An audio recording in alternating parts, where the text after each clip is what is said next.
Hoy vamos a hablar de algo distinto. Vamos a hablar de la moralidad humana. ¿Por qué creemos que hay personas muy buenas o muy malas en Ucrania, en Rusia, en Palestina, en Israel, en Estados Unidos, en Oriente Medio o en todos los rincones del mundo? ¿Tienes muy claro que en el mundo hay buenos y hay malos? Cuando un comportamiento pasa de ser bueno o malo a nivel individual y grupal, ¿nos están adoctrinando para que nos comportemos de alguna manera o moralicemos los comportamientos de nuestro alrededor?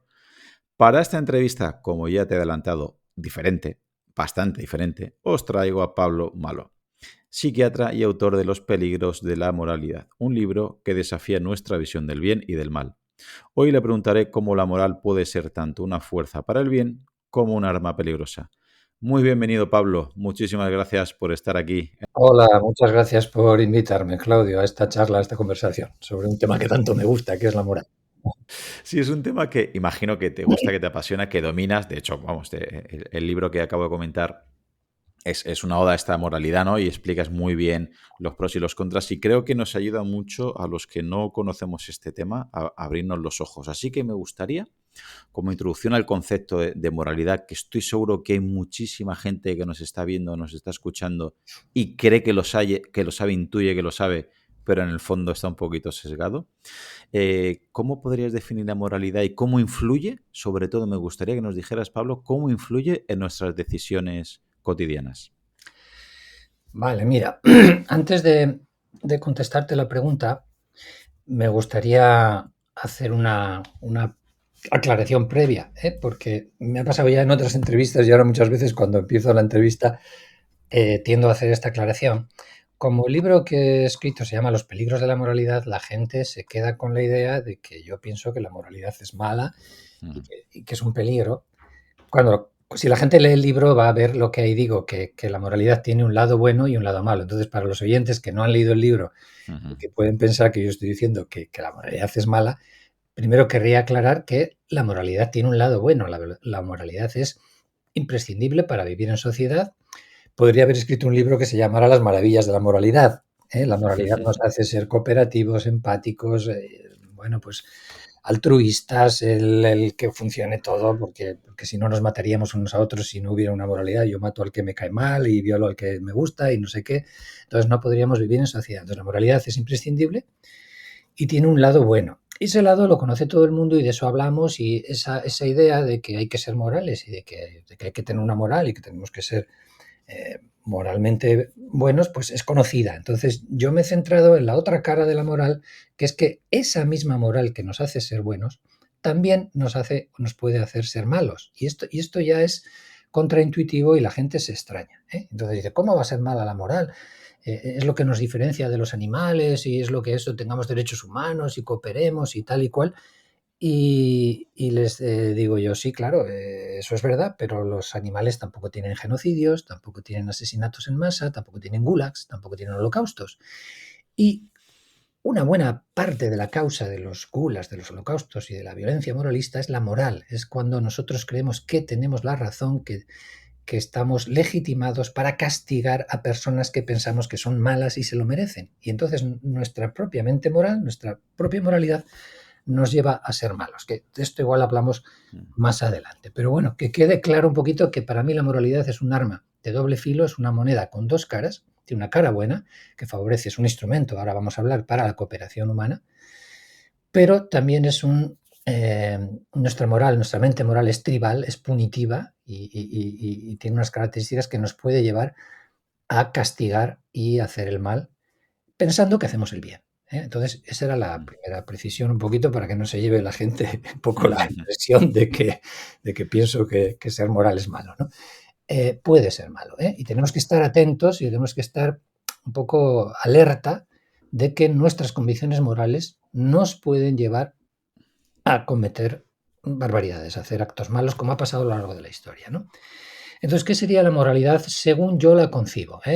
Mi enfoque es un poco basado en la psicología evolucionista, en la teoría de la evolución, y es los autores que yo he leído y que yo manejo, para mí es, no puedes entender la moralidad, la moral, la capacidad moral humana sin Darwin, sin la evolución. Para mí, el que quiera entender la moralidad sin evolución, pues buena suerte, que lo intente explicar como pueda, pero creo que necesitamos, y creo que en el tema de la moral hay un antes y un después de Darwin, y entonces hay una serie de autores que yo manejo. Con esto no quiero decir que sea la verdad absoluta, sino que es la hipótesis, la teoría que a mí me parece más convincente, a mí y a mucha gente, ya tanto psicólogos como filósofos. La moralidad, capacidad moral humana, eso es una capacidad que consiste en distinguir entre bien y mal. Los seres humanos distinguimos que hay actos buenos y que hay actos malos, que hay un bien y que hay un mal. En la naturaleza no hay bien y mal, la naturaleza es amoral. Esto hay gente que lo discute, hay gente que cree en el realismo moral y piensa que hay unos valores morales ahí afuera y que solo hay que descubrirlos como la ciencia descubre la gravedad o descubre otras cosas, que hay unos valores morales ahí afuera.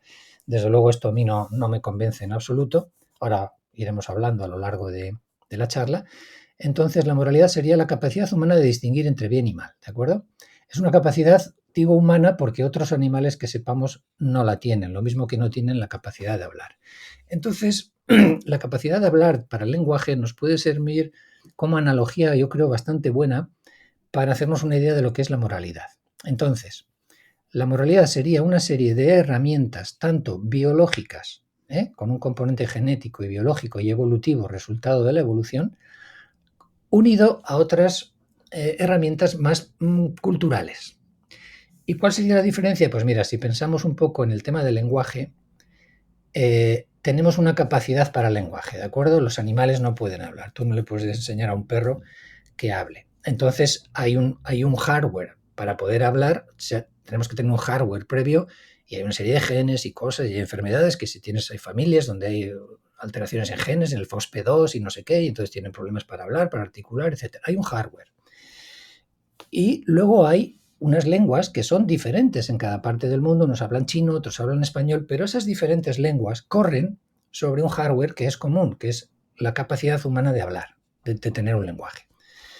Con la moralidad pasaría lo mismo, es decir, hay diferentes normas morales, hasta cierto punto, luego hablaremos si hay normas universales, morales o no, pero sí que vemos que en un sitio pues las relaciones prematrimoniales están consentidas, en otro sitio no, vemos que las normas morales varían de un lugar a otro y podemos pensar que la moral es arbitraria y que en cada sitio es diferente, ¿no?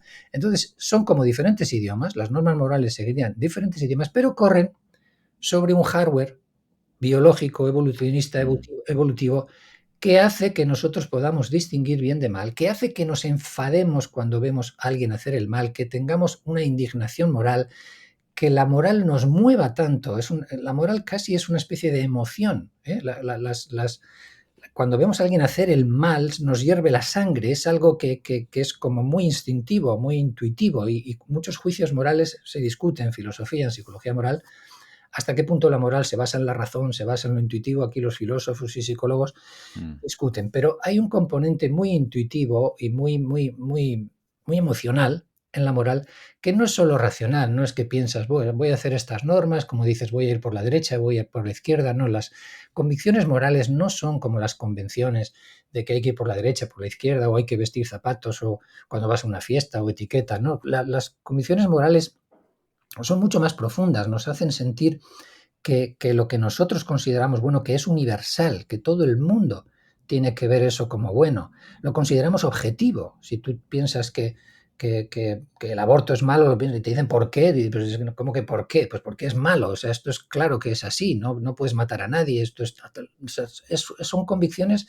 como muy absolutas, muy objetivas y que mueven mucho a la acción, y por ese es el problema, que precisamente como mueven a la acción, mueven a que cuando tú estás viendo que alguien está haciendo algo que tú consideras moralmente malo, no le dejas que lo haga y tú dices, bueno, yo hago esto, mi moral es que no hay que matar niños, pero si alguien quiere matar niños, que mate, ¿no? Entonces, pues cuando tú ves a alguien matando niños, vas a matarle, ¿me entiendes? Quiero decir, pero claro, el problema no es que podría haber cosas muy claras, ¿no? Pues imagínate, podemos estar todos de acuerdo en que no hay tortura, que no hay que torturar niños por placer, ¿vale? Pues igual podríamos llegar a estar de acuerdo en esa norma, pero el problema es que de ahí bajamos para abajo y decimos, mira, es que las chicas no pueden llevar minifalda y a lo mejor en ciertas culturas las chicas que llevan minifalda les dan pedradas, ¿me entiendes? Quiero decir que el problema de la moral son muchos, pero uno de ellos es que es algo que vivimos de una manera tan objetiva, tan con tanta seguridad y que la aplicamos a los demás, que es decir, que mis normas morales van a controlar tu conducta.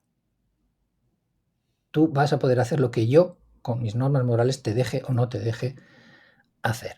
Entonces, con estas condiciones que tienen las convicciones morales ya nos planteamos cosas como la intolerancia, en el sentido de que si yo tengo unas ideas morales determinadas, es muy difícil que sea tolerante y deje a otra gente que tenga otras y tal. Y nos metemos pues en un terreno muy, muy pantanoso y muy peligroso de imponer nuestras convicciones morales y nuestra moralidad a los demás. Y eso va a dar lugar, pues efectivamente, a genocidios, a gulas y a cosas, ¿no? Comentabas que esta herramienta, ¿no? Tanto biológica como cultural, nos ayuda a intentar clasificar en las acciones en buenas o malas, que no significa que siempre acertemos. Es decir, puede haber mucha gente que está muy segura que una acción de una persona está muy bien o está muy mal e internamente está completamente convencido de que lo que tú has hecho está muy bien o está muy mal o está regular, pero no significa que esté en lo cierto. ¿Es así? Claro. Si los nazis hubieran estado en lo cierto cuando pensaron que los judíos eran malos, pues ahora no estaríamos lamentando el holocausto o lo que sea, ¿no? Si estamos lamentando el holocausto es porque los nazis pensaron estos son unos grandes enemigos de Alemania, nos quieren destruir o no sé qué, y se los cargaron pues a 6 millones en... Entonces, evidentemente se equivocaron. Y a lo largo de la historia no voy a repasar Ruanda o Armenia o cosas que han pasado, pero hemos visto que la gente se ha equivocado cuando ha considerado que el otro era el malo y el enemigo. Ese es el problema. Si siempre cuando hacemos un juicio y consideráramos a alguien malo, acertáramos, entonces no sería problemática la moral. Lo mismo a nivel individual, es decir, ¿cuántas personas inocentes hemos condenado a la silla eléctrica o apenas estamos viendo continuamente gente que hemos condenado a cadena perpetua y eran inocentes, etcétera, etcétera, etcétera? Es decir, nos equivocamos en los juicios morales. Entonces, claro, cuando condenas a un sujeto a la pena capital o a prisión, pues es tremendo, es gravísimo, es horrible. Pero claro, cuando un pueblo se pone a cargar millones de personas de otro pueblo, de otra nación o de otra etnia o de tal, pues es que el problema es tremendo a lo largo de la historia. Es lo que pasa. Por eso hay, en el libro yo digo, y no lo digo yo, lo dice la gente que lo estudia, evidentemente, que la violencia moralista es la el principal causa de muertes a lo largo de la historia, más que el que ha robado, un ladrón que roba por dinero, por tal. Es decir, la moral, el creer que tienes la posesión de la verdad y que esas otras personas de la raza o de la etnia que sea o de la nación que sea merecen morir, es lo que ha causado más muertes a nivel global, porque ya entra un gobierno, entra un Estado con todo su aparataje, con ejércitos, con cosas, a cargarse sistemáticamente al otro grupo, al exogrupo, al grupo malo, al grupo rival, al grupo que es enemigo y que nos ha hecho mal y que no quiere nuestra destrucción. Y entonces, claro, yo estoy legitimado para cargarme a ese demonio que quiere nuestra destrucción. Entonces, la moral es algo muy, muy radiactivo, muy peligroso. Entonces, yo con el libro lo que pretendo es que la gente se dé cuenta de ese lado negativo y peligroso de la moral, ¿no? ¿Podríamos ejemplificar con esto? Bueno, primero, ¿estamos codificados genéticamente para posicionarnos con unos o con otros y que sea más fácil para nosotros que haya un bueno y un malo en la película y que es de una manera, ¿no?, más fácil? Bueno, mira, esto es complejo, pero a mí me gusta el reduccionismo y la simpleza, y a mí me gusta que en Estados Unidos y Oriente Medio hay un bueno y un malo. En Rusia y Ucrania hay un bueno y un malo. En Israel y Palestina hay un bueno y un malo. Y luego cuando lees un poquito más e investigas... Yo soy el primero que me ha sucedido, ¿eh? Escuchas una noticia que hay un país que ataca a otro país y lo primero que te viene a la cabeza no es, ostras, el víctima son los buenos y los que atacan son los malos. Pero luego lees, estudias un poquito más sobre las divulgaciones que hay al respecto, autores, libros, podcasts, y dices, ostras, claro, es que es un poquito más complejo. Es decir, las guerras son mucho más complejas y rara vez, que no digo que no, pero rara vez un país va a atacar a otro país de manera gratuita y simplemente por hacer daño o por perjudicar. ¿Estoy lo cierto en el sentido que necesitamos un bueno y un malo y que luego realmente cuando profundizas es tan complejo que realmente es difícil catalogar así las cosas, incluso en las guerras? Totalmente, totalmente, aciertas totalmente. Y este comentario tuyo da pie para igual que habláramos horas. Hablabas de que es necesario un bueno y un malo. Mira, hay una frase que a mí me encanta de Eric Hoffer, que es el que escribió el libro El verdadero creyente, True Believer en inglés, pero está traducido al castellano, que dice, tú puedes hacer una revolución o un movimiento de masas sin un dios, pero no la puedes hacer sin un demonio. Eh, no sé qué interpretación le das tú a la frase, pero eh, la interpretación que yo le doy es que a lo mejor tú no tienes claro tus objetivos, tu Dios, tu utopía, lo que quieres hacer. Necesitas el enemigo, ¿no? Pero lo que necesitas es saber contra quién vas, qué no quieres, Claro. quién es el malo. Pero las películas también necesitas un malo muy Mm. claro para que la película funcione, ¿no? Eh, y, y mucha gente ha dicho, Wagensberg entre ellos tiene una frase muy buena, que es que une más estar en contra que estar a favor. O sea, si todos odiamos a Trump, tú y yo y no sé qué, nos une más nuestro odio a Trump que nuestro amor por la libertad de expresión, por decirte algo. ¿Me entiendes? Entonces, la mente humana en ese sentido es muy dicotómica, es de blanco y negro. ¿Por qué? Porque esto favorece la acción. Primero, ¿por qué hacemos ¿por qué la narrativa de buenos y malos, que es la de Disney y es la de los cuentos de los Mm. niños, hay un bueno, hay un malo, Mm. y toda la literatura de la historia universal tiene un componente moral de buenos y malos y todo eso? Porque la acción es mucho más fácil actuar si tú empiezas a analizar cosas como tú estabas diciendo, si tú analizas ahora el conflicto, yo que sé, ucraniano con Rusia, Mm. empiezas a ver que las cosas no son lo que nos han vendido y que hay un conflicto de intereses y que las dos partes tienen intereses y las dos partes tienen parte de razón. Entonces, si empiezas a ver grises, se complica la acción. Por ejemplo, la pandemia. La pandemia, dices, ¿qué hacemos? Pues encerramos, hacemos lockdowns ya, pero no, pero bueno, pero es que el bicho afecta más a los mayores, igual los jóvenes pueden seguir funcionando porque a ellos les afecta menos, tal. Entonces, si empiezas un poco a debatir, te paralizas, no puedes actuar. Pero si dices, oh, el que, no sé, no usa mascarillas es malo, el que no se pone la vacuna es malo, y esto es lo bueno, y es más fácil actuar. Haces cis, zas, blanco, negro, zas, vamos por aquí. Y es más fácil que la acción colectiva se coordine cuando tienes un bueno y un malo y un camino claro. Si empiezas a debatir, ya podíamos hacer, pero esto también es verdad, entonces lo otro, entonces te paraliza. Quizás es más difícil el considerar, el meter muchos factores en la decisión, en la ecuación, en el debate y en la reflexión, puede llevar a que la acción sea menos eficiente. Eso por un lado. Luego, por otro lado, decías que te puedes equivocar, que es bueno o malo. Mira, según la concepción esta evolucionista que yo manejo, bueno es, como te decía antes, la moralidad, la capacidad esa de distinguir entre bien y mal, es una herramienta para la cooperación humana, es lo que te decía antes. O sea, los seres humanos somos unas criaturas ultra sociales y los seres sociales no pueden vivir de nuestro tipo, como primates sociales, no pueden vivir sin una moral. Y date cuenta de una cosa, de que evolucionistamente hablando, nosotros hemos sido individualistas antes que sociales. ¿De acuerdo? Es decir, el egoísmo, o sea, tienes una ameba y una ameba, si hay azúcar y hay glucosa y hay no sé qué, va hacia la glucosa. Y si hace mucho calor o frío, se huye de eso. Busca su egoísmo, sus propios Mm. intereses y es muy sencillo. No vive en comunidad y si tú eres un individuo que vives en soledad, pues cuando llegas a un sitio, pues meas donde te da la gana, cagas donde quieres y no afectas a nadie. Tu conducta tiene repercusiones cuando eres un ser social y entonces tenemos que ver cómo nos coordinamos y cómo eh, eso, cooperamos todos juntos y nuestros intereses confluyen. Y hay una cosa muy importante en los animales sociales como nosotros, que es que el grupo es mucho más importante que el individuo. Si desaparece el grupo, desaparezco yo. O sea, de hecho, que te echen del grupo es una condena de muerte a lo largo de nuestra evolución. Es decir, nosotros sí, cuando bajamos de los árboles, que es lo que se cree, ¿no? Cuando cambia el clima, nosotros vivíamos en un medio más, digo nosotros, nuestros ancestros, ¿no? En un medio más, vamos a decir, de bosque, de árboles y tal, se seca, pasamos más a un ambiente de sabana, empezamos a movernos hacia la sabana, donde hay felinos, donde hay grandes felinos, pero a nosotros era un grupo grande de, de, de homínidos en ese momento, homininos, entonces nos podemos defender con piedras, palos y con alguna herramienta y pequeñas cosas, o por la propia acción del grupo contra un león, o sea, pues 10 mandriles o 15 mandriles mantienen a raya un león, ¿no? Entonces, el grupo es fundamental para nuestra supervivencia. Entonces, desde un punto de vista evolucionista, bueno es todo lo que favorece la cooperación y la prosperidad del grupo. Y malo es todo lo que obstaculiza o impide la prosperidad y la del grupo. ¿De acuerdo? Entonces, ¿qué es bueno para los rusos? Matar ucranianos, porque matar ucranianos favorece la cooperación y los intereses de Rusia. ¿Qué es bueno para Ucrania?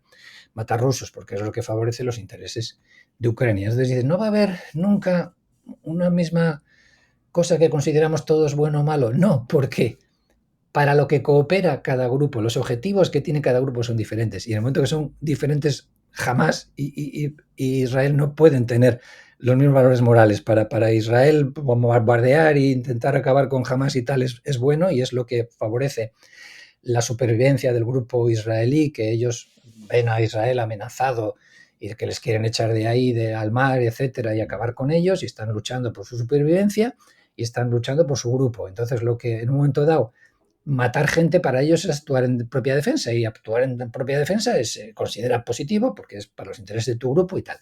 Y jamás, por otra parte, pues piensa lo mismo de forma simétrica. Entonces, como todos no tenemos los mismos objetivos y cooperamos para lo mismo, no vamos a coincidir todos en lo que es bueno o malo. Rusos y ucranianos no van a coincidir en lo que es bueno o malo. La única manera de que todos estuviéramos de acuerdo bueno o malo es que nos invadieran los alienígenas y entonces todos estaríamos de acuerdo, cooperaríamos todos contra los alienígenas y rusos, ucranianos y chinos y Hamas y Israel estaríamos todos unidos contra los alienígenas. Pero mientras no ocurra eso y mientras los intereses de unos grupos humanos no coincidan con los de otros, lo que vamos a considerar bueno unos y otros no va a ser lo mismo. Y siempre ten en cuenta una cosa. Lo bueno, este punto es muy importante, lo bueno es lo que favorece al grupo. ¿De acuerdo? La moral va de eso precisamente. La moral va de que los intereses del grupo son más importantes que los intereses del individuo. La moral lo que hace es que los egoísmos y los intereses del individuo se sometan al bien común del grupo. Cuando ya somos sociales, tenemos que dejar nuestros egoísmos de comer cuando nos da la gana, de tener sexo cuando queramos con alguien tal, tenemos que supeditarlos al funcionamiento del grupo. Porque si el grupo se hunde, nos morimos todos. Si el grupo falla, fallamos todos. Entonces, los intereses del grupo son mucho más importantes que los individuales. Entonces, la moralidad, yo suelo decir a veces, la moral, que es como una app, una aplicación que el grupo nos pone en el polo frontal, en el cerebro, para que nuestros egoísmos y nuestros intereses los sometamos al bien común. Y suelo decir a veces en las charlas y pregunto a la gente, digo, piensa algo que sea moralmente bueno, que sea bueno para el individuo, pero malo para el grupo. Y verás que no encuentras cosas que sean moralmente buenas, que consideramos buenas, y que sean buenas para el egoísmo de un tío, de un individuo, y que sean malas para el grupo. Las cosas que consideramos buenas, normalmente el altruismo, la empatía, no sé qué, siempre es buena para el grupo, para las otras personas, para los demás, para que el grupo funcione. Entonces, la moralidad es que lo del grupo es más importante que lo del individuo. ¿Y quiénes son los que son amorales y los que... Los psicópatas. Los psicópatas son los que son egoístas y siguen sus propios intereses y quieren un reloj y se lo roban al que pasa o atracan una tienda y los intereses del grupo o eso, las normas se las pasan por el forro. Es decir, ellos siguen sus intereses y su egoísmo. Esas personas son amorales. Ahí no está funcionando la moralidad, como te digo. Por problemas, decía antes que la moral corre sobre un cierto hardware.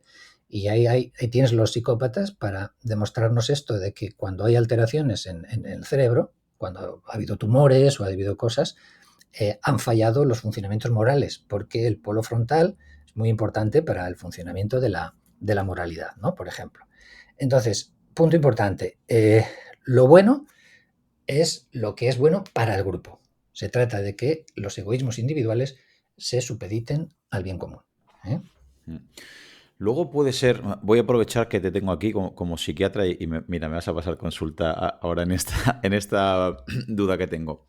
Precisamente, hablando de estos temas, me di cuenta, hablando pues con amigos, con familiares, ¿no? Pues cuando sale cualquier tema, lo que hemos dicho, por Estados Unidos, ¿no? Tradicionalmente con Oriente Medio, o Rusia, Ucrania, o en Gaza, ¿no? Y normalmente la gente, normalmente tiene una posición muy clara, ¿no? Hay uno que es muy bueno, muy bueno, muy bueno, que es la víctima, y otro muy malo, que solo quiere hacer daño. Si a esas personas le dices, ostras, mira, vale, comprendo tu punto de vista, pero a que no sabías que la otra parte también ha hecho esto, también y es un ida y vuelta, ¿no? Un ida y vuelta que al final, pues eso, como sucede muchas veces en las peleas, Uno mira mal, el otro también mira mal, el otro pues ya se acerca, el otro levanta la mirada, el otro insulta, el otro también insulta, el otro empuja y se acaban pegando. Y quizás tú estás viendo que uno le está pegando al otro y desde fuera, ¿no? Si solo ves eso, dices, bueno, es evidente que hay un malo. Pero conforme a mucha gente le intentas explicar que no es tan sencillo, que no hay un bueno y un malo en las guerras, hay gente que incluso se vuelve violenta contra ti. Pero ¿cómo estás diciendo eso? ¡Qué burrada! Entonces ya empiezan, ¿no?, los calificativos. Lo digo porque tengo dos anécdotas para ver si me das el visto bueno por donde intuyo que es lo que suele suceder. El mismo día, hablando de política con dos familiares cercanos, por la mañana y por la noche, un familiar me llamó que era de extrema izquierda y por la noche me dijo que era extrema derecha, hablando de temas que no tenían nada que ver, y yo decía, yo luego por la noche pensé, ostras, qué bien que me digan eso porque significa que no estoy situado en ninguno de los polos, en ninguno de los extremos que no me considero. Pero, ¿cómo serán las otras personas si con un comentario mío, con un tema de conversación, ya te sitúan en un extremo y en el otro? Y el otro tema es un vídeo de YouTube que subí sobre vacunas. Durante el coronavirus simplemente nombré la importancia del sistema inmune, ¿no?, que es lo primero, que mientras esperamos las vacunas del COVID o no las esperamos y veremos saber, porque era al principio, ¿vale?, pues su eficacia, porque hay que esperar, que está muy bien, pero que por favor, que nos cuidemos, que comas bien, que hagas ejercicio, que tomes el sol, que todo lo que esté en tu mano lo hagas y que no te quedes de brazos cruzados esperando a que la vacuna te salve la vida porque tú eres el primero que tienes. Y en el mismo vídeo me pusieron comentarios opuestos. Uno, que cómo se notaba que me pagaba la industria farmacéutica por defender las vacunas, y a continuación el siguiente, que era un antivacunas, un peligro para la ciencia, y yo decía, ostras, han visto el mismo vídeo. Y uno me dice que me está pagando la industria farmacéutica por vender o por fomentar las vacunas, y el siguiente me dice que soy un antivacunas y un peligro para la ciencia, o lo que te he dicho antes con, ¿no?, que soy un extremo izquierdo y un extremo derecho el mismo día, siendo la misma persona. Tenemos las personas, lo que te decía, tenemos que estar completamente en blanco-negro y realmente la escala de grises es donde seguramente la mayor parte del tiempo esté la verdad, pero eso no suele pegar con la moral. Es decir, mucha gente necesita este reduccionismo en la moral de bueno o malo. Sí, mira, creo que tengo una explicación para eso. Se llama la teoría diádica de la moral. Como todas, pues es una teoría, habrá que ver si se confirma o no se confirma, pero te la explico ahora. Pero lo que estabas diciendo, ahora vamos a la teoría. Suena así como raro, pero se entiende fácil. Ya verás que la vamos a entender todos, es muy sencillo. Pero lo que decías antes, mira, yo he leído bastante sobre bastante. Sobre Ucrania y Rusia, pues me he leído un par de libros y una cosa que he encontrado, que es difícil encontrar cosas de antes de la invasión rusa, etcétera. Pero tú ahí ves que hay una serie de, pues no sé, son 7, 8 millones, 9 millones en la parte oriental de Ucrania que son prorrusos, vamos a decir rusos, de habla rusa. Muchos de ellos tienen pasaporte ruso, les estaba pagando la pensión Rusia, una serie de cosas. Y hay una serie de intereses como que quieren hablar ruso y que tal y cual. Y pues Ucrania o ciertos gobiernos de Ucrania tienen más una medida centralista de unificar más Ucrania en base a una idea más ucraniana y dejarlo ruso a un lado, etcétera. Hay unos conflictos de intereses de tipo étnico, nacionalista, una serie de cosas. Hicieron unos acuerdos, los acuerdos de Minsk I, el Minsk II, para dar una especie de autonomía a esas regiones, patatín, patatán. La cosa es De muchos años atrás, es además. complicada. Hubo el 2014, en el 2014 Ucrania se pone a atacar el Donbass. Es como si España invade Cataluña, para que te hagas una idea. Y eso nos parece democrático, cuando si España invade Cataluña nos parecería un fascista. Entonces se pone Ucrania a bombardear una parte de Ucrania, porque esa parte de Ucrania pues tiene unas tendencias, vamos a decir, independentistas o prorrusas, etcétera. Entonces es un tema complejo de casi una guerra civil de intereses y de cosas. Vale. Y Rusia en un momento dado se mete a defender a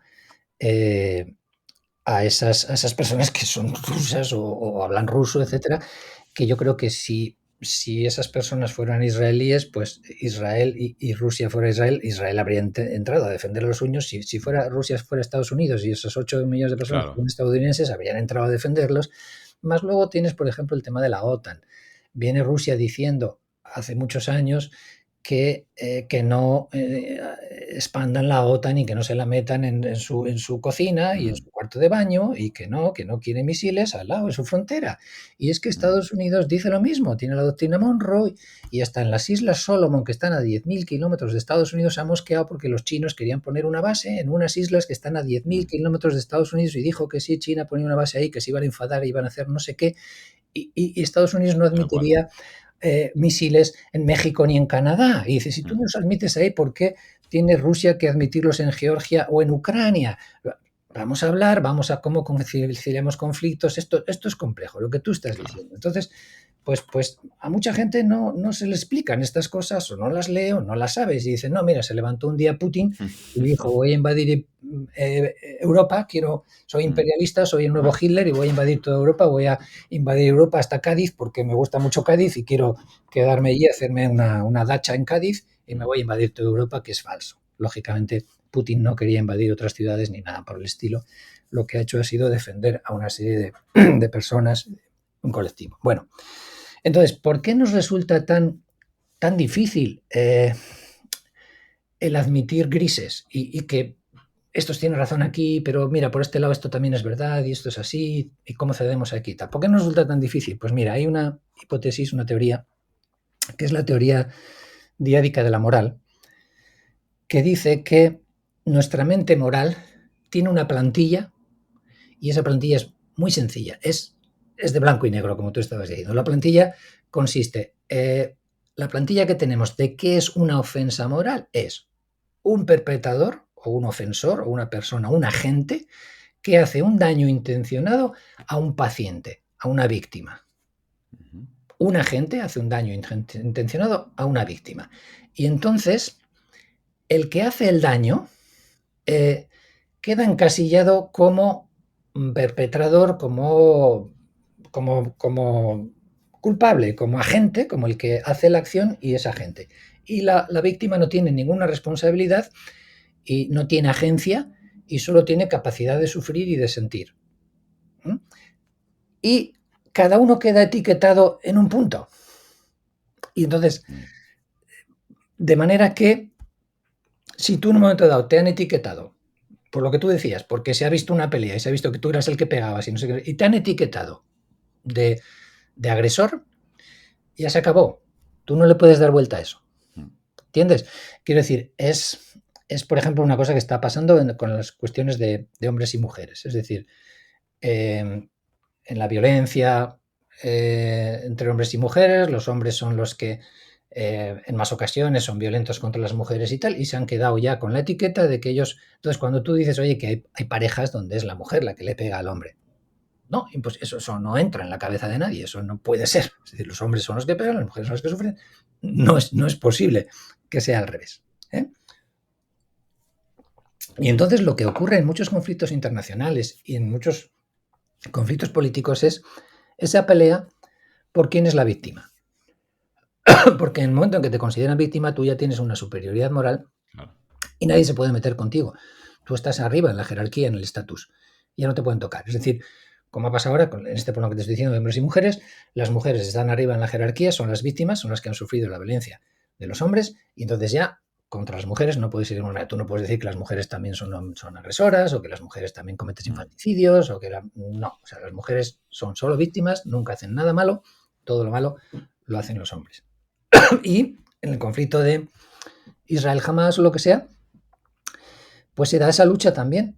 Unos consideran víctima a Israel porque jamás el 7 de octubre hizo lo que hizo, mató a una serie de gente, violó, mm, secuestró, etcétera, y creen que Israel tiene derecho a responder a eso tal, pero otros van más atrás y dicen claro. que Israel está haciendo una opresión contra los palestinos y entonces que es normal que los palestinos pero el, el que y se trata siempre de ver quién es bueno y malo, pero que tú Mm, puedas decir, oye, mira, alguien que dijera, mira, jamás ha cometido unos actos terroristas inadmisibles como son ir contra gente, ciudadanos normales, que no son militares, y agredirlos con armas, y eso es atacado con armas a inocentes. Es un acto terrorista de violencia contra gente que no está armada. No es lo mismo que tú ataques un destacamento militar, es una acción de guerra, pero cuando atacas a civiles que están en un festival, eso es terrorismo.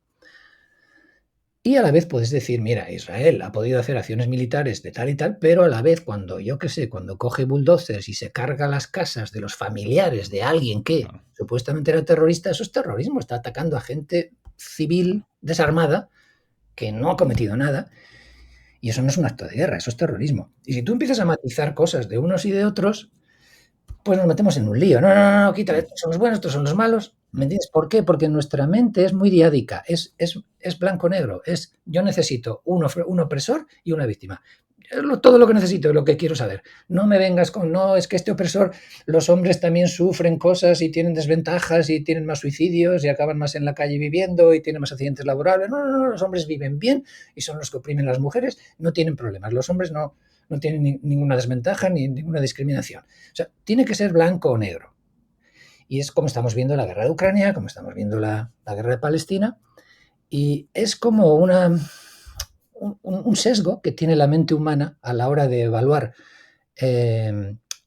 acciones morales. ¿Por qué tenemos ese sesgo? Porque lo que te decía antes, es mucho más fácil actuar cuando tienes un blanco y negro. Como decía Erich Hofer, tú puedes hacer una revolución si tienes un demonio. O sea, es muy claro. Si empiezas a matizar, joder, pero es que estos son buenos en esto, los otros son buenos en los otros, te paralizas y dices, joder, ¿y qué hago ahora? ¿Y cómo resuelvo esto? Y si vas para atrás en el problema, claro, árabe-israelí ni te cuento, porque uno de los primeros actos terroristas de la historia es el atentado del Hotel Rey David, me parece que se llamaba, de Ben Gurión, un poco antes de que existiera el Estado de Israel, que es del 48, esto no sé si fue el 48, 47, 48, no me acuerdo ahora, que igual meto la pata, pero pusieron unas bombas en un hotel, que no se había hecho mucho antes en la historia, un acto contra civiles, y fue un acto terrorista de israelíes anteriores a que estuviera el Estado de Israel. Pero si vas más atrás en el tiempo, pues a los judíos los echó de Palestina a los romanos en el año 72, que ellos vivían allí, que era su tierra, que además tienen las escrituras, las sagradas escrituras, que es la Biblia, que Dios les dijo, os voy a dar una tierra donde mana leche y miel y no sé qué, y entonces ellos creen que tienen derecho. Entonces te metes en un conflicto que es demoníaco, que es endemoniado, este conflicto. Yo realmente no sé posicionarme en el conflicto árabe-israelí, es algo que tiene connotaciones políticas, históricas, religiosas, evidentes, o sea, porque jamás no está hablando solo políticamente, jamás tiene la misión de expandir el Islam, de echar de ahí a los israelíes y de expandir el Islam a todo el mundo, y tiene una visión muy religiosa también de las cosas, no solo es de opresión política como estamos pensando en el sentido eso puramente político, hay un componente religioso. Entonces, es tal el jaleo si intentamos entender este conflicto, y entonces, claro, es mucho más fácil decir buenos y malos. Y estamos viendo, a mí me llama la atención, pues a catedráticos, a gente muy inteligente, a gente muy lista, muy formada, y están llamando al exterminio del otro. Ha habido gente que ha dicho que hay que tirar la bomba atómica contra Gaza, y los por el otro lado están diciendo también que hay que exterminar a los judíos. Es terrible, es tremendo lo que estamos viviendo, como la mente tribal humana, esa de defender a tu grupo y de machacar al grupo contrario, la estamos viendo en pleno siglo XXI, lo cual me hace muy, muy, muy pesimista de que no vamos a poder salir de esta trampa mental que nos tiende la moralidad, porque cuando nuestro grupo está en peligro, o sea, es que somos capaces pues, de lo que sea, de matar niños, mujeres, lo que haga falta para supuestamente defender a tu grupo. Pues lo importante no es que objetivamente tu grupo esté en peligro, porque no hay una forma de decir, si tú crees que tu grupo está en peligro, es lo que importa, lo que tú crees. Como yo crea que jamás quiere acabar con Israel, y lo crean los ministros del gobierno, etcétera, ya está. Igual no es verdad, pero si lo crees, vas a actuar en base a esa creencia, y entonces la que vas a liar es tremenda, ¿no? Entonces, Es es terrible porque ¿cuál es la realidad? ¿Cómo definimos cuál es la realidad? Y es muy difícil. No hay forma de que los humanos nos pongamos de acuerdo y decir, esta es la realidad. Precisamente por esto, Pablo, imagino que sucederá en cada uno de estos países el tema de utilizar esta moralidad como mecanismo de control social, que en los países donde hay guerra entiendo yo que está claro, ¿no? O sea, hay alguien que nos está invadiendo, o sea, ellos son los malos, nosotros los buenos, y para ellos estarán súper convencidos, o sea, lo que tú comentabas, ¿no? es lógico que al 99% de ucranianos le preguntes quién es el malo y digan que es Putin. Y al revés, ¿no? Que digan que es Zelensky, que es la OTAN, que es Estados Unidos, que es Europa, etcétera, etcétera. Entonces, yo creo que eso se utiliza como control social y parece lógico. Pero vámonos por ejemplo, a España. En España, gracias a Dios, toco madera, no tenemos guerra en estos momentos, espero que no haya.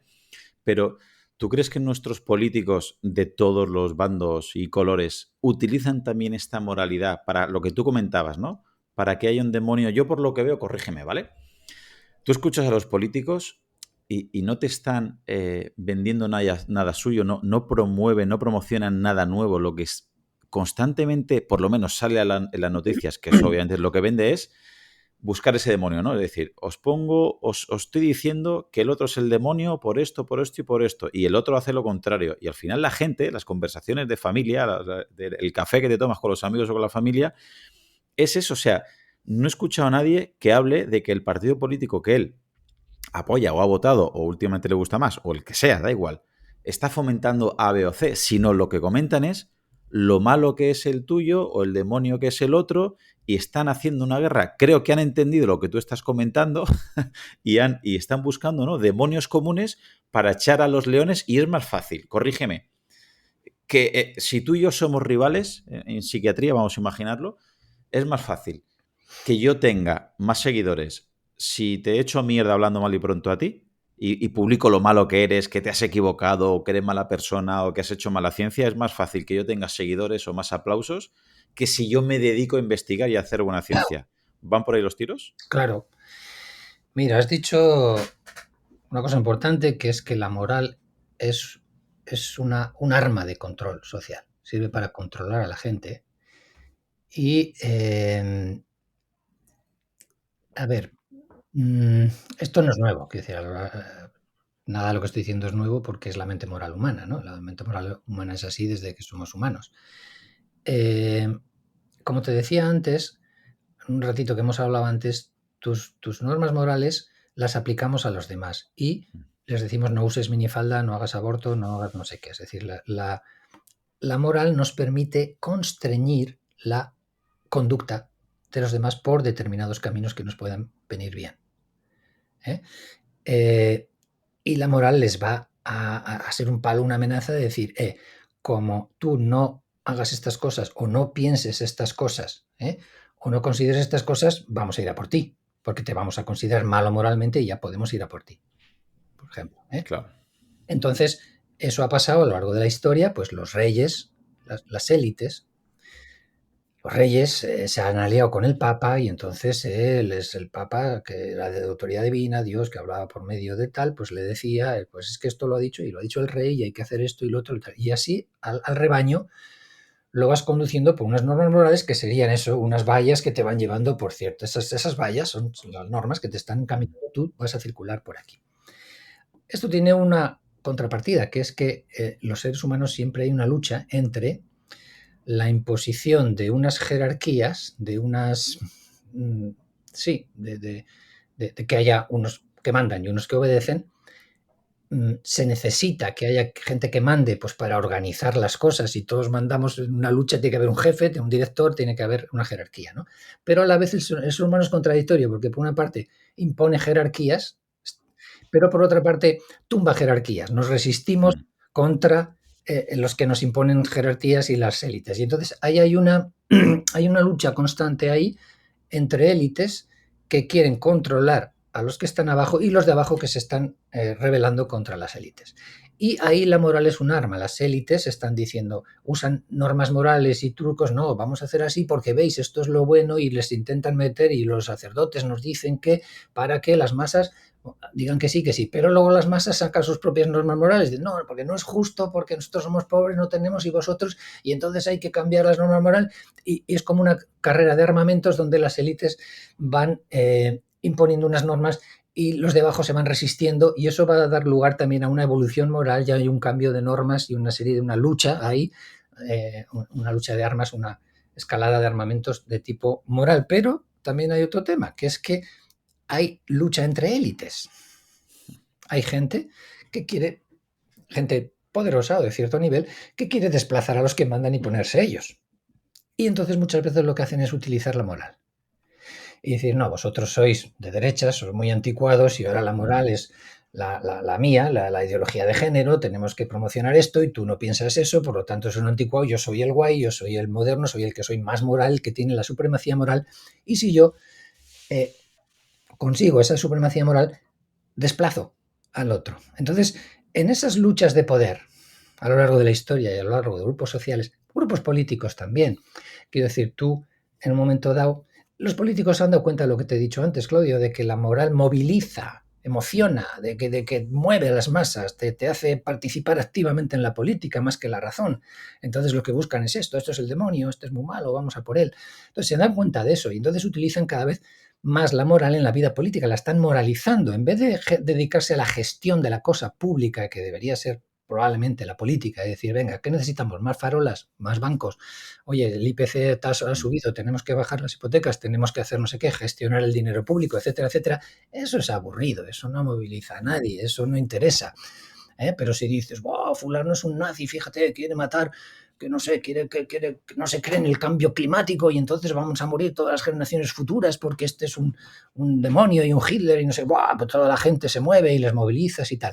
Y entonces los partidos políticos también buscan como su nicho moral, su, su norma moral nueva que les permita conseguir la supremacía moral. Porque si tú dices, por ejemplo, no, estoy en contra de la esclavitud, vale, eso es muy viejo, todo el mundo está en contra de la esclavitud, pero si tú dices, estoy a favor de los trans y tú no, yo soy el que tiene la supremacía moral porque soy mejor, más moral que tú, o yo condeno la carne y no se debe comer carne, tú, mira, sigues comiendo carne, tú eres un malvado y no sé qué, porque favoreces el sufrimiento de los animales y no sé qué, y yo soy, y ya consigo la supremacía moral y te desplazo a ti y los votos para mí y el poder para mí.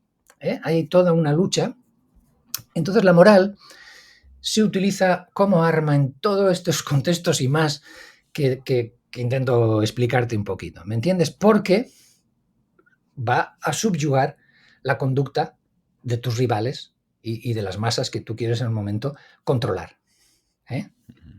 Y de hecho, las redes sociales potencian todo esto y podemos ver cómo muchos políticos últimamente están empezando a utilizar ciertos perfiles en Instagram y demás para precisamente lo que están publicitando, por lo menos lo que yo he visto simplemente por curiosidad, es eso. Mensajes cortos, directos, de que hay un malo, de que para movilizar un poquito más y que se parezca un poquito al fútbol. El que es de un equipo de fútbol es visceral, es decir, no suele, normalmente no, o sea, soy mucho del equipo A y yo odio el equipo B y quiero que pierda el equipo B y veo que el equipo B le favorecen los árbitros y son malos y son malvados y son el enemigo a batir. ¿Se está haciendo ahora con las redes sociales? ¿Se está potenciando en las redes sociales esta extremismo, esta polarización de la moralidad? Totalmente, totalmente. Las redes sociales lo que están usando es la indignación moral. La indignación moral es el sentimiento este que te digo emocional que despierta cuando ves a alguien que hace el mal. Las redes sociales están utilizando la indignación moral para engancharnos. Lo mismo que las webs porno están usando el sexo para engancharnos, las redes sociales están usando la indignación moral. Sobre esto hay bastantes estudios de cómo lo que hacen es que, como la indignación moral te motiva, te hace contestar, retuitear, no sé qué, te engancha a las redes y te quedas ahí. Y ahí luego te viene la publicidad y te enganchan y todo esto. Y hay muchos estudios de cómo los tweets que tienen componentes morales, palabras morales, bueno o malo, no sé qué, se retuitean mucho más. Y también lo que más éxito tiene, más se retuitea, son los tweets que van, los que se llaman contra el exogrupo. Se habla de endogrupo y exogrupo. Endogrupo es tu grupo interno y exogrupo es el grupo externo. Es decir, los tweets que vayan contra, es que Trump dice no sé qué, esos se retuitean y tienen un éxito terrible. Todo lo que sea atacar, al contrario, volvemos a Erich Hofer y a que no puedes hacer una revolución sin un demonio. Es decir, métete, o sea, estar en contra une más que estar a favor. Es decir, machaca al que estás en contra, demuestra, mira qué bueno soy yo, que estoy en contra de Trump, estoy en contra de tal, y a la vez tú estás poniendo tus plumas de pavo real y diciendo, mira qué bonito soy, qué bueno soy, qué moral soy, que estoy en contra de este tío, estos son los malos. Estás señalando virtud, que se llama, estás haciendo un postureo moral, que se dice también, ¿no? Mm. Y eso se está haciendo en redes porque es muy barato, además, con tweets lo haces. Antes tú querías decir que eres muy bueno moralmente y te tenías que ir de cooperante a Nigeria, y eso requiere esfuerzo y trabajo, y ahora sueltas 2 tweets, mira qué bueno soy, que me he cagado en Trump, con lo cual soy el más bonito del barrio, ¿no? Entonces, las redes lo que hacen es que abaratan el hecho de convencerte a ti mismo de que eres bueno moralmente y de demostrárselo a los demás. También podría estar detrás las explicaciones de por qué suele gustar o suele tener mucha audiencia programas como Gran Hermano, o hay uno moderno que se llama la Isla de las Tentaciones, creo que es, o algo similar, que lo que hacen es precisamente buscar comportamientos de parte del grupo que sean fácilmente criticables para que la gente precisamente se una y, repito, tengan un enemigo común, critiquen un comportamiento, que critiquen que alguien se ha portado mal, critiquen que alguien haya sido infiel o haya hecho algo muy llamativo. Esa es la explicación de que funcione este tipo de programas y por qué los medios de comunicación, la televisión en concreto, busque esto para tener mayor audiencia. Claro, está claro, Claudio. Fíjate una cosa, los programas que triunfan en televisión, que ahora estás hablando de estos, son programas que tocan teclas de la naturaleza humana. No triunfan programas de ver partidas de ajedrez o de, yo qué sé, no sé, del descubrimiento de los átomos y de Ni de los fisiología. neutrinos y los neutrones y no sé qué, y patatín y patatán, ¿no? Quiero decir que el programa que tú me estás hablando, ¿qué pasa ahí? Hay sexo. Antes he hablado de deporte, de fútbol, no sé qué. Hay competición, hay violencia. El deporte es un sucedáneo de la guerra. ¿No? Nos interesa la competición entre grupos, lo que te hablaba antes. La historia de los seres humanos ha sido competir con otros grupos. Todo eso nos atrae. Nuestra psicología está montada para eso. El sexo nos atrae. Y luego hay un tema, que estos programas de alguna manera se pueden resumir diciendo que son de cotilleo. La información social, somos animales sociales, te he dicho antes, y la información social es más importante, tan importante para nosotros como la comida, el agua, todo. Es decir, saber quién está enamorado de quién se acuesta con quién es enemigo de quién se lleva mal con fulano. El que no supo enterarse de eso y moverse bien en ese mundo social, le dieron por todos los lados. Es decir, y el que sabe quién es porque tú dices, mira, este está mal con el otro, me voy a liar con él y entonces le liamos al otro y tal. Es decir, el conocer esa información social es esencial. Entonces el cotilleo es algo que nuestra mente está totalmente preparada para eso. Nos atrae la información social, incluso nos atrae la información social de personas que no tienen nada que ver con nosotros. Fíjate lo curioso que es eso, porque esa gente que está en la Isla de las Tentaciones no es tu vecino. Nos interesaba a nosotros la información social de la gente de nuestra tribu, porque es con la que convivimos. Pero ¿qué pasa hoy en día? Que yo ahora estoy hablando contigo y tú estás aquí en mi habitación, y en un programa de estos de la tarde, la señora que está en su casa se sienta en un corrillo allí con otros que les parece que están tomando el café con ella y que son su familia, que son de su tribu y que son de su pueblo. Pues entonces bajaba a la plaza del pueblo y se juntaba con la señora y decía corrillo allí. Ahora te quedas en casa haciendo el corrillo ese con los programas de cotilleo de la tarde. Y entonces te hablan de Belén Esteban, del otro, y esa gente poco a poco va siendo tu tribu. Es gente que como si fueran de tu tribu, tus vecinos, aunque no lo son, porque te importa un bledo lo que haga Belén Esteban. Pero de alguna manera eso lo que hace es un poquito, se llama mismatch en evolución, es un poco que hackea ese sistema nuestro que está pensado para una vida real en un pueblo y tal, lo hackea y esa vida digital o virtual de la tele te engaña y te parece que es real. Es un poquito lo mismo que nosotros estamos pensados para que nos gusten las chicas de verdad en 3D y en no sé qué, y ves revistas porno o ahora porno en televisión, en vídeo, que está hackeando nuestro interés por las chicas o por los chicos, etcétera. Entonces es un poco unos instintos y unas teclas que están ahí, las estamos hackeando y las estamos potenciando por una cosa que es muy interesante que se llaman estímulos supernormales. Las redes sociales son un estímulo supernormal. ¿Qué es un estímulo supernormal? Es algo que nos atrae mucho, como puede ser el sexo, no sé qué, pues imagínate los pechos de las chicas te atraen, bueno, pues unos pechos enormes, más grandes, más llamativos, más no sé qué, para que te enganches todavía más. Nos atrae la comida y tal, pues te ponen unos donuts de chocolate, revueltos de chocolate, con chocolate caliente por encima y wow, te vas a... Es decir, toda nuestra vida artificial de hoy en día moderna se basa en estímulos supernormales que corren sobre instintos como puede ser el sexo, la comida, la indignación moral, una serie de cosas. Los las empresas no son tontas y han ido encontrando qué es lo que nos atrae. Porque fíjate que las redes sociales empezaron con el DARPANET y todo esto era para intercambiar archivos, para tener archivos en reserva por si caían en una institución que quedaran en otra, en una serie de cosas. Y es Facebook la que descubre de repente, pone Zuckerberg allí a chicas y a que valores a las chicas, quién es más guapa, que no sé qué, y se caen las redes, se caen los ordenadores que tenía, los pocos ordenadores que tenía, porque todo el mundo entra al cotilleo, esta me gusta, esta es más guapa, la otra es más guapa. ¿Qué descubrió? El aspecto social de las redes. Ahí empiezan las redes sociales, pero las redes habían empezado más como para compartir información y para otro tipo de cosas, más científicas o más tal. Y ahí es donde parece que somos animales sociales y que nos interesa sobre todo es el mundo social y la vida social. Y a partir de ahí ha venido todo el desarrollo de las redes sociales que se basan en nuestra naturaleza social humana. Somos animales ultra sociales. Entonces las redes sociales lo que están haciendo es aprovecharse de todas esas teclas y estas instituciones y están potenciando cosas que estaban ahí, pero claro, es que ahora están a un nivel multiplicado por 1000, por 10.000. Estos estímulos supernormales son muy, muy interesantes, este concepto que ya tocamos aquí con el doctor Esteban Larronde, hablando de por qué engordamos y por qué es muy difícil, ¿no? Estos instintos que tenemos a la hora de que es muy complicado que entrenes o que vayas a hacer deporte, o es muy complicado que evites comer ciertas cosas, o lo que comentabas respecto al sexo. Podemos entender entonces lo que comentabas, ¿no? Has comentado antes lo de Darwin, también hay libros como El gen egoísta, creo recordar que también habla en este sentido de que al final estamos determinados o predeterminados para ciertos tipos de comportamiento, y igual que estamos codificados, si podemos, para no movernos o para comer mucho o para tener sexo, también estamos codificados genéticamente para tener esta moralidad. Y repito, ¿lo puede saber la clase política para de alguna manera adoctrinarnos? Y si es así, te hago ya la segunda pregunta.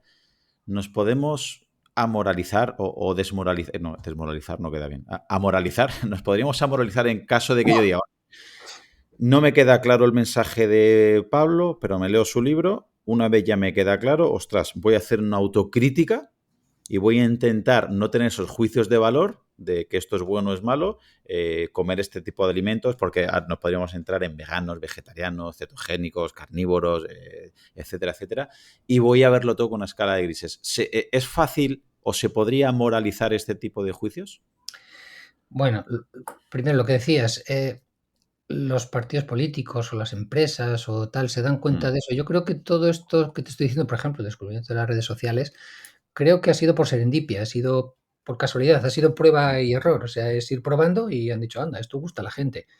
Que si hubieran sido muy científicos, de antemano habrías dicho, oye, somos animales sociales, joder, vamos a hacer unas redes sociales para que la gente interactúe, critiquen unos a otros, se metan con el otro. Y no ha sido así, quiero decir que ha sido como un desarrollo, o sea, ha ido la gente dándose cuenta y de repente, oye, pues no sé, pues hago programas de cotilleo y tengo mucha audiencia y hago programas de ajedrez y no tengo, entonces potencio los de cotilleo. Quiero decir que esto ha sido prueba y error, no creo que ha sido nada pensado o diseñado de antemano, pero ahora sí, ahora por ejemplo, las redes sociales son conscientes por ejemplo, lo que se estoy hablando de la indignación moral y que la indignación moral engancha a la gente a sus plataformas y no quieren cambiar eso porque les quitaría anunciantes.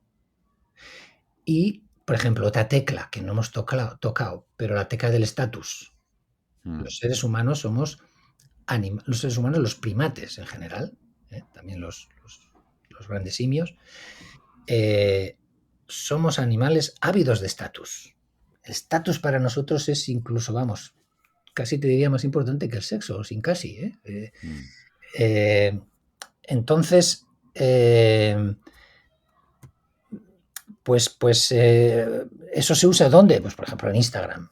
O no, pues oye, que aquí estoy yo en la playa no sé qué, mira qué vestido, qué mona estoy, qué delgada, y todo el mundo le da likes y esa persona tiene mucho estatus, mucho alta en la jerarquía, en el estatus, y entonces las otras pues quieren estar donde ella y se sienten mal porque no están más gordas o están no sé qué, y toda esta lucha por el estatus también es un tema que en Instagram, por ejemplo, igual es una plataforma, Twitter igual es más una plataforma para explotar la indignación moral, y a lo mejor Instagram pues saca de la gente o toca otras teclas que igual pueden ser una de ellas igual la del estatus, la belleza o la comparación social con otras personas, ¿no? Las chicas con las chicas, lo que se llama competición intrasexual, ¿eh? Sobre todo entre chicas, está siendo, parece un tema importante, sobre todo en adolescentes y así, está generando una serie de problemas a nivel de trastornos de alimentación, de temas de belleza, etcétera, etcétera, etcétera, ¿no? Entonces, yo creo que hoy en día hay, por ejemplo, con Instagram, que Instagram pertenece a Zuckerberg también, ¿no? Creo, me parece que sí, me parece que es de Meta, ¿no? Yo Eh, juraría que sí. Creo que hubo unos estudios en su día internos de Zuckerberg, de Instagram, de que eran conscientes de que estos problemas que generaba, problemas de tipo de ansiedad, depresión y de trastornos de alimentación y tal, y que no los abordaron y que les interesaba y que Benur. Entonces hay tema por ahí que no he seguido mucho qué ha pasado, pero creo que el desarrollo ha venido por prueba y error, no ha sido nada diseñado de antemano, pero ahora yo creo que sí que las empresas están de manera consciente manipulándonos esas teclas que saben que si toco ahí, ¡oh!, te pones como un energúmeno y empiezas a lanzar tweets y están buscando tocar esas teclas, la tecla del sexo, la tecla del estatus, la tecla de la comida, la tecla que sea, para engancharnos a las redes. Pero al final te pone a hacer un infeliz infinito, ¿no? Porque al final tienes que comportarte de una manera, que pensar de una manera. Por ejemplo, yo en el podcast entrevisté aquí a Pablo Melchor de Ayuda Efectiva para donar el dinero del podcast y demás, pero es que nunca es suficiente. Luego voy en coche a algún sitio y ya hay una parte de mí que digo, ostras, Claudio, o vas en avión, pues la huella de carbono, a la hora del vidrio, a la hora de la basura, a la hora de reciclar cuando estoy de viaje, llega un momento que dices, parece que nunca llegas a todo y que, ¿no?, que te están codificando para que seas un infeliz infinito. Sí, sí, esta es una cuestión muy interesante. Bueno, te he dejado sin responder qué podríamos hacer para amoralizar Correcto. o desmoralizar, que se puede Mm, usar la palabra desmoralizar, ¿eh? Se puede, mm. si quieres lo dejamos para las conclusiones o para el final Venga, de eso, qué podríamos hacer para vale. solucionar. Pero lo que estabas diciendo es muy interesante porque es una cosa donde yo he observado, y creo que todos somos conscientes de eso, de cómo hemos ido entrando en una especie de espiral de virtud donde cada vez se nos exige más y más y más y más. O sea, ¿me entiendes? Que decir, antes pues con ir a misa los domingos y dar limosna valía, ¿no? Pero ahora lo que tú Ujú, dices, o sea, tengo que preocuparme del gran ambiente, ir en bici a trabajar, no comer carne, no sé, o sea, cada vez, o sea, me están pidiendo, ujú, o sea, más y más y más, y cuando llegas a un punto, el altruismo efectivo o eficaz, ¿no? Que mm, tienes que donar, hay gente que se mete a trabajar de broker para así ganar mucho dinero y de esos, ujú, yo qué sé, $100.000 que gana, dedicar 90.000 a dar a causas al tercer mundo y vivir con $10.000. Y si tú no haces eso, te sientes mal porque es un mm, egoísta que me he ido a tomar una cerveza con mis amigos o me he ido de vacaciones a Calpe y, mm, y entonces ese dinero lo podría haber donado y había salvado a no sé cuántos niños del paludismo y entonces qué malo soy y me siento malo y no hago lo suficiente para luchar contra el racismo en el mundo y no sé cuántos y joder, como que hay una exigencia moral continua y que va increciendo, increciendo, increciendo y cada vez no damos abasto y no llegamos, ¿no? Yo creo que ese es un fenómeno, yo hablo de que es la hipermoralización, de que estamos metiendo la moral por todos los lados y de que estamos hipermoralizando todo y moralizando todas las instituciones, todos los aspectos de la vida y creo que eso en el final nos atenaza, nos hace sentir mal, nos genera ansiedad y depresión y malestar, ¿no? Parece que es... mm, mm. Entiendo que tanto esta hipermolaridad, como dices, o cualquier otro tipo de moralidad podría afectar de alguna manera, o afecta a nuestra salud mental directamente, Pablo. Claro, lo que estaba diciendo genera eh, pues eso, ansiedad, depresión, sentimientos de culpa, porque todos queremos ser buenos moralmente. Si tú dices, joder, mira, hay gente que está donando para los niños de África y tal, y yo no, o yo me he comprado una guitarra y unos zapatos y no sé qué, cuando esto lo podía haber donado. Peter Singer es un filósofo Mm, que está metido en estos temas y entonces, claro, parece que lo que haces nunca es bastante. Siempre puedes hacer más por otra gente. ¿Dónde está el límite? Entonces te sientes mal, te sientes con angustia, con depresión, con que eres una mala persona. Por otra parte, siempre ha habido una relación también entre la moral con la salud y y ser inmoral con la enfermedad. Esto ha sido un poco a lo largo de la historia, ha habido una concepción de la salud que era muy científica, vamos a decir, naturalista, la de los griegos y romanos, de pensar que las enfermedades se debían a factores pues como el miasma, que había un miasma o la bilis negra o cosas, vamos a decir, naturales, pero el cristianismo sobre todo luego y tal, pues unió la enfermedad con el pecado, es decir, si tienes enfermedades es porque eres malo, porque no haces caso a Dios y entonces te viene el mal, o porque tienes sexo y coges enfermedades, o por cosas así, ¿no? Y cuando aparecieron pues se descubrieron los bacilos tuberculosos y las bacterias, etcétera, pues volvió un poco la visión griega de que hay causas objetivas de... Pero luego cuando ha avanzado un poco más ese tema y se ha visto que no hay una bacteria para cada enfermedad, sino que hay factores de riesgo y que tal, y que si no corres y de que si no comes bien, y entonces hemos vuelto a moralizar la salud, en el sentido de que si te pones malo es porque tú eres una mala persona, que no corres, que no te cuidas, que no comes como es debido, entonces eres malo y enfermas. Si tú hicieras todo bien y fueras bueno, no enfermarías. Y hay una cierta relación también entre moral y salud, y los gordos son malos, pues porque no hacen lo que tienen que hacer y son malas personas y todo ese tipo de cosas, ¿no? Acabas de comentar el cristianismo y Dios. En tu libro lo explicas bien, pero ¿nos podrías explicar la relación entre moralidad, Dios, la religión? Porque también se ha visto hasta hace muy poquito, ¿no? Una persona atea era una persona sin moral o una mala persona. De hecho, lo comentas muchas veces, ¿no? Que hay ciertos países que una persona atea ni siquiera se puede presentar a la candidatura de una presidencia de un gobierno. ¿Qué fue antes, el huevo o la gallina en este caso, Pablo? Sí, está claro que somos, creemos en Dios porque somos morales y no somos morales porque creamos en Dios. O sea, está claro que es nuestra moralidad la que crea a Dios, pero tradicionalmente se ha creído lo contrario, es decir, que si éramos animales morales, nosotros seríamos unos bárbaros y unos brutos si no fuera por la religión que nos enseña los mandamientos y tal, y entonces el creer en Dios, el ser religioso te hace una buena persona, y entonces al ser ateo, cuando esto siempre se ha dicho, un ateo no podía ser buena persona, que no podía tener valores siendo ateo, los valores venían de Dios.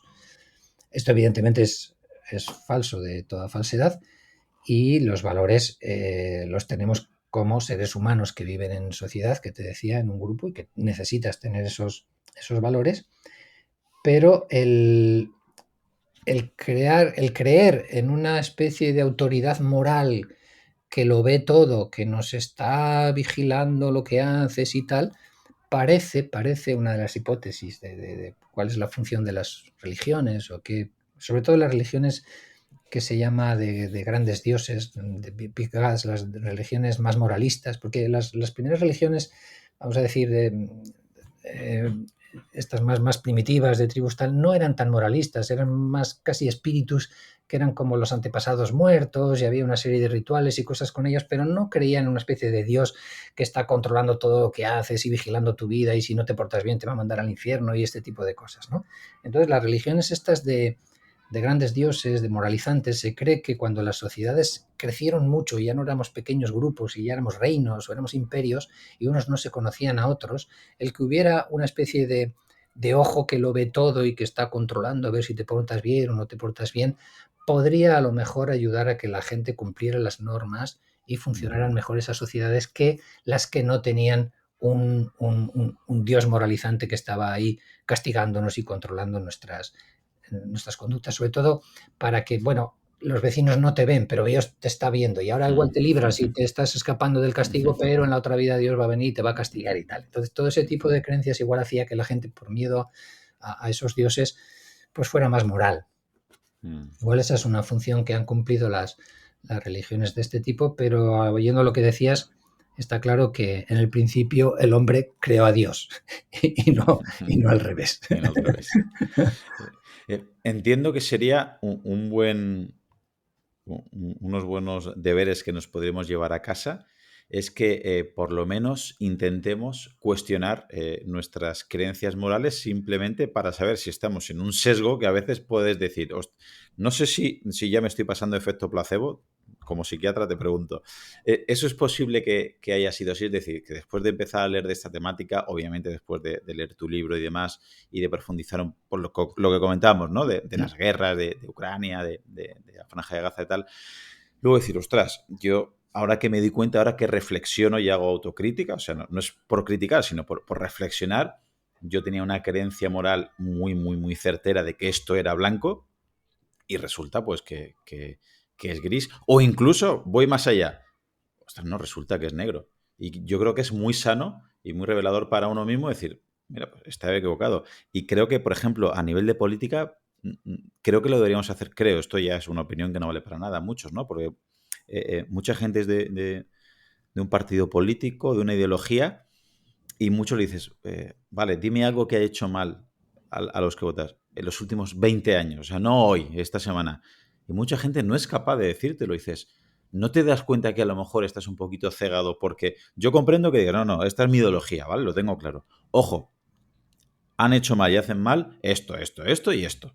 Pero yo sigo estando más cercano a esta ideología o al revés.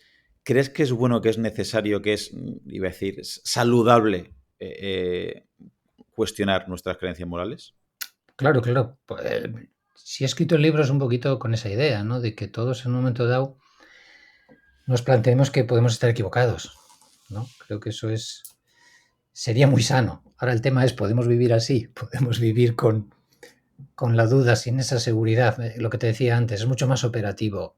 ¡Guau! Estos son, pues no sé, los míos han hecho muchas cosas malas, pero antes que vengan esos, vale todo y todo está bien y lo doy por bueno y les vuelvo a votar, porque eso es lo que no podemos.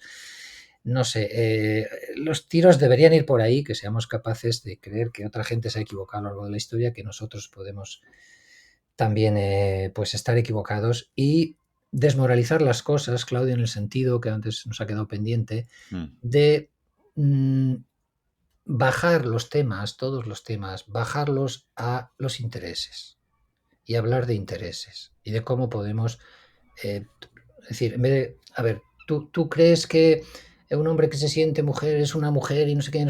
No. Vamos a dejar ese plano ideológico de moral porque eres un transfobo, como no pienses como yo y no sé qué. Bueno, lo que está pasando con ese tema también pues un poco es absurdo. Es decir, es como si yo estoy con un católico y me dice, oye, que la Santísima Trinidad y Dios son de tres en uno y no sé qué. Y yo, vale, pues mira, chico, tú crees eso, pero no me digas a mí que tengo que creer eso. Es como si tú crees que un hombre es una mujer, mira, pues vale, tú crees, pero a mí no me digas que si yo no creo eso, soy un transfobo y soy una mala persona. Es como si yo te digo, oye, eres cristianófobo porque no creo en la Santísima Trinidad. No, perdona, oye, tú tienes esas creencias, me parece muy bien, pero son tus creencias, respeto, pero no me obligues a mí a que yo crea que hay tres dioses en uno y ese tipo de cosas y que un hombre que se cree una mujer es una mujer biológicamente hablando, etcétera, etcétera, ¿no? Entonces, en vez de meternos en ideologías, en creencias y en tal, que no nos vamos a poner de acuerdo probablemente, vamos a bajar a intereses, ¿de acuerdo? Es decir, perdona, a ver, tú, ¿qué quieres? Por medio de esas ideologías, ¿tú qué quieres? Es decir, tú Putin aquí invadiendo tal, ¿qué quieres? Mira, pues no quiero que haya misiles y tal a partir de 1000 kilómetros de no sé qué, o quiero que los rusos de aquí, de Donbass, puedan hablar ruso. A ver, pues te podemos dar esto, mira, esta parte sí, pero esta no. O el tema de los trans, ¿tú qué quieres? Mira, yo quiero que puedan usar pronombres y tal, y que puedan usar los baños de, bueno, pues venga, vamos a ver, vamos a poner baños de esta manera, de la otra, para que cualquiera pueda ir de esta manera a la otra. Y quiero que un hombre que se siente mujer pueda competir en competiciones de mujeres y tal. Y mira, pues ahí igual no, porque mira, la ciencia dice que hay una ventaja biológica y lo siento, pues igual en esto nos ponemos de acuerdo, pero en esto sí, vamos a hablar de esto, vamos a hablar del otro, es decir, bajar a intereses y a ver si en cosas concretas y en intereses nos podríamos poner más de acuerdo, porque a nivel ideológico o de otro tipo, pues no vamos a poder. Entonces, una manera de desmoralizar y de amoralizar los conflictos sería bajarlos al plano de cosas concretas, de qué quieres tú con este, no sé, el calentamiento global. A ver, no, es que tal, sois unos negacionistas y vais a ver, bueno, pues venga, pues ¿qué vamos a hacer? Vamos a poner tales normas, vamos a hacer tal, las empresas van a cumplir con esto, venga, y vamos funcionando y vamos haciendo y vamos a ver a qué acuerdos concretos llegamos y dentro de 10, 20 años volvemos a revisar los acuerdos y vamos a tal, ¿no? El tema de la inmigración, pues lo mismo, que a estar a favor de la inmigración, que venga inmigración todo el mundo es bueno, y el que no esté de acuerdo con esto es un demonio y es fatal.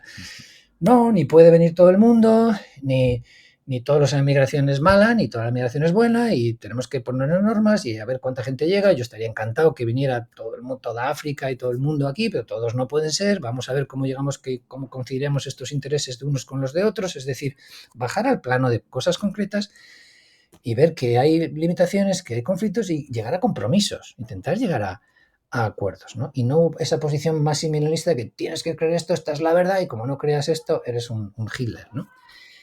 Para mí ese enfoque debería ser más frecuente y creo que los políticos es el enfoque que deberían potenciar en vez de potenciar el enfoque moralista de yo soy el bueno que defiendo a los trans, tú eres el no sé qué, o yo soy el que defiendo a los inmigrantes y tú no, mira, perdona.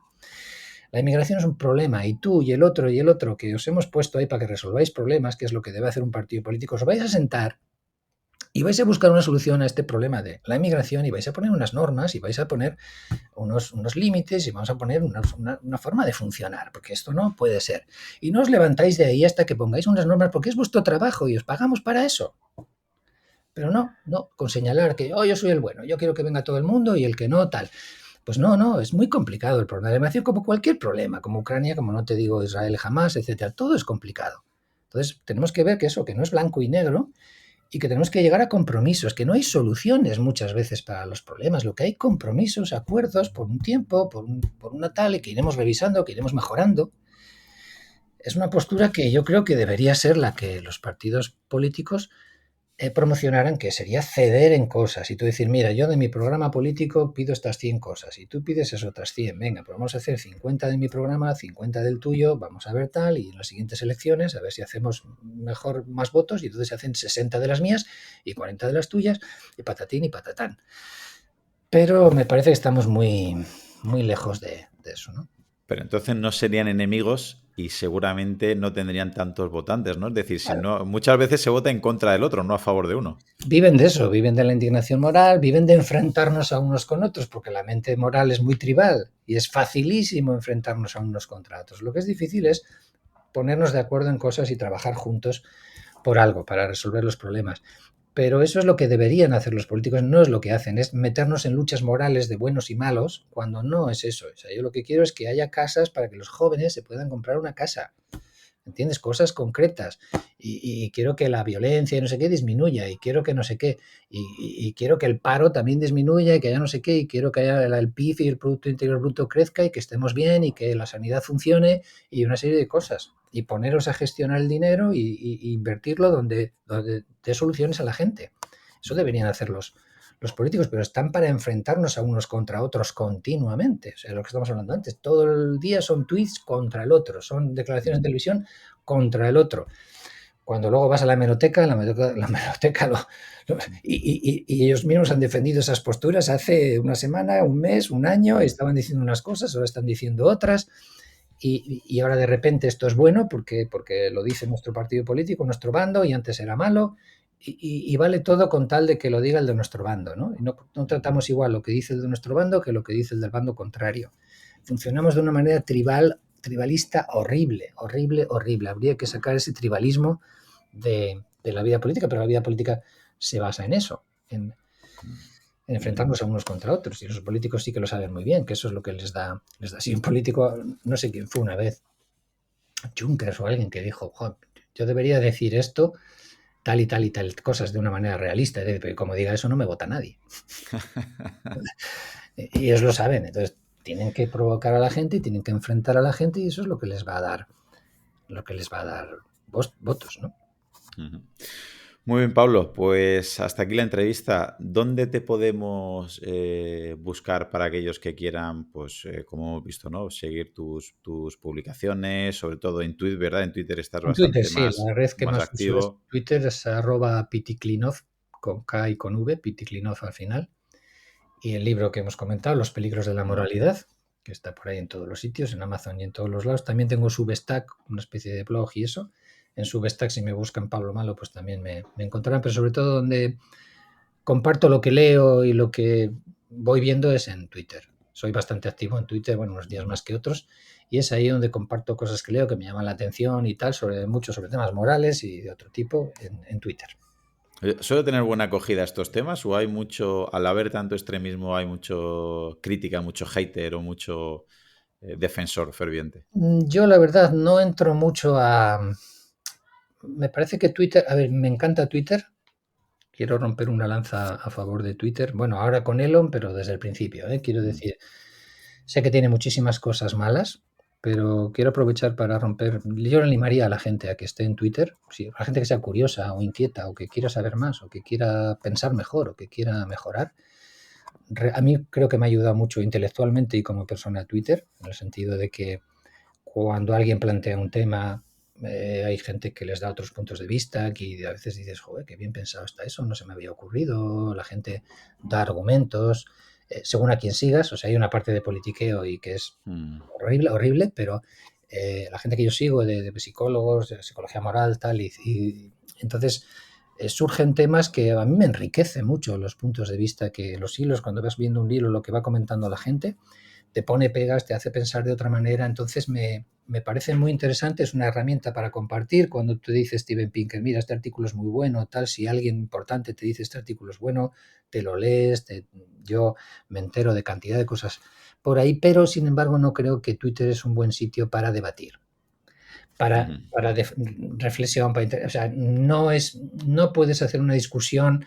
Los matices que ahora mismo estamos teniendo en esta conversación por vídeo, que no son ideales, no es como una conversación Mm. en tiempo real, pero bueno, se acerca un poquito más. Tú me ves la cara, ves cómo lo digo, ves el tono. En Twitter no tienes ese Mm. contexto, entonces muchas frases quedan como muy duras, muy crudas, que les falta contexto, que a lo mejor piensas que yo tenía otra intención por cómo lo he dicho y necesitas mucho espacio para, pues ya ves, para intentar explicar una idea. Yo necesito mucho texto, Twitter son Claro. mensajes pequeños y si son largos es un rollo. Entonces, creo, no entro mucho a debatir con gente, a lo mejor si alguien dice algo, le contesto, le doy una referencia, pero no puedes entrar en un debate. En vez de que Twitter no es para debatir, Twitter es para Mm. compartir información y como mucho a lo mejor una respuesta, decir, oye, pues mira, este otro artículo dice que no a eso, vale, venga, pues me parece muy bien, tomo nota, pero tal, o es que hay más Mm. que lo dicen, tal, dos, o sea, una, dos interacciones cortas y se acabó. Creo que Twitter no es para debatir, pero de verdad, si alguien es inquieto y quiere aprender y saber cosas, creo que es una red que enriquece a las personas. Parece raro que lo diga, pero bueno, tienes que mantenerte al margen del politiqueo, de todo ese tribalismo y buscar a gente que esté interesada en temas que a ti te interesen, los temas que sea, y seguir a esa gente y vas a aprender mucho. Yo creo que vas a aprender. Mm. Bueno, pues les animo a todos a los usuarios de X, ¿no? Ahora Ahora X, sí. que te sigan porque la verdad es que sí, eres de los perfiles de Twitter que yo personalmente sigo y no a muchos, pero sí a varios. Intento eso, estar un poquito al corriente de lo que publicáis porque artículos, alguna noticia en concreto, algún libro, alguna publicación, es una manera muy fácil, muy rápida y muy directa de estar pues eso, constantemente actualizado en estas Claro, temáticas y seguir aprendiendo. claro. Muy bien, Pablo, Muy pues te bien, pues mando un nada, abrazo gracias, Claudio, un, por la charla y hasta otra ocasión. un Venga, placer, un abrazo. hasta luego.